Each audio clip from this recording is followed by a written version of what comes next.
Students খুব মনোযোগ সহকারে এই ক্লাসটা একটু যদি ভালো করে মনোযোগ সহকারে দেখো তাহলে তোমার ইংলিশে রাইট ফ্রম ভার্বস পারি হয়ে যাবে।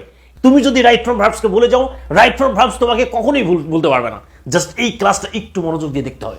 এন দ্বারা যখন দুইটা সাবজেক্ট যুক্ত হবে, এই দুইটা সাবজেক্টের পরে আমরা জানি ভার্বটা প্লুরাল হওয়ার কথা, কিন্তু দেখা যাচ্ছে কোথাও গিয়ে এটা সিঙ্গুলার হচ্ছে, কোথাও গিয়ে প্লুরাল হচ্ছে। আমরা কিছুই বুঝে উঠতে পারছি না।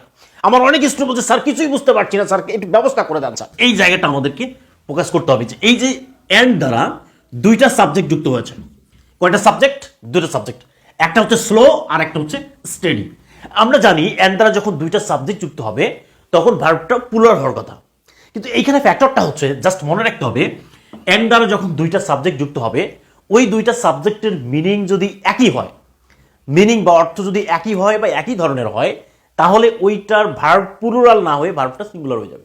এই জন্য slow and steady wins the race. Clear? Wins হবে, উইন না হয়ে উইন্স হবে। কেন উইন্স হবে?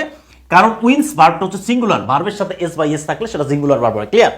তাহলে এটা কেন সিঙ্গুলার হচ্ছে? সাবজেক্টটা এন্ড দ্বারা দুইটা সাবজেক্ট থাকার পরে ভার্বটা কেন সিঙ্গুলার? জাস্ট মনে রাখতে হবে স্লো মানে হচ্ছে আস্তে ধীরে, উই স্টেডি মানে কি? স্টেডি মানে হচ্ছে ধীরে আস্তে। ক্লিয়ার? শান্তভাবে। তার মানে হচ্ছে এই স্লো আর স্টেডি মিনিংটা একই, এই জন্য ভার্বটা কি হবে? ভার্বটা হয়ে যাবে সিঙ্গুলার। এরপরে 2 নম্বর কোশ্চেনটা দেখো, এখানে বলছে টাইম অ্যান্ড টাইড।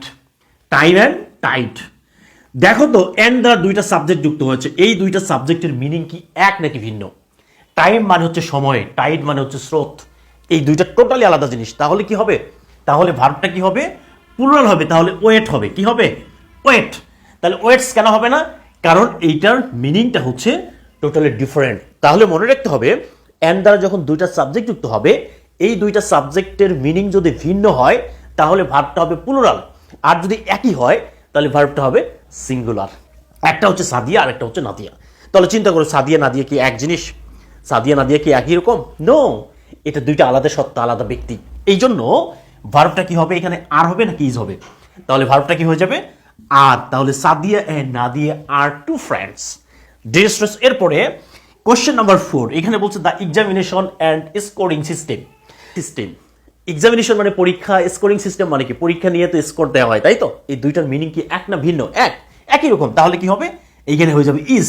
তাহলে ইজ নট গুড। তাহলে এটা হচ্ছে the examination and scoring system is not good. Clear?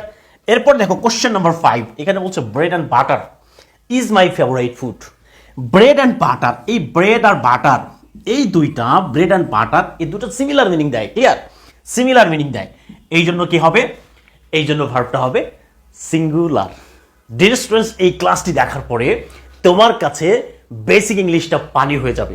আর তুমি যদি ইংলিশের হাত পা ধরে কান্দো, ভাই ইংলিশ আমারে ভুলে যাও, ভাই ইংলিশ তোমারে কখনোই ভুলবে না, কখনোই ভুলবে না, কখনোই ভুলবে না। জাস্ট এই ক্লাসটা একটু মনোযোগ দিয়ে দেখো।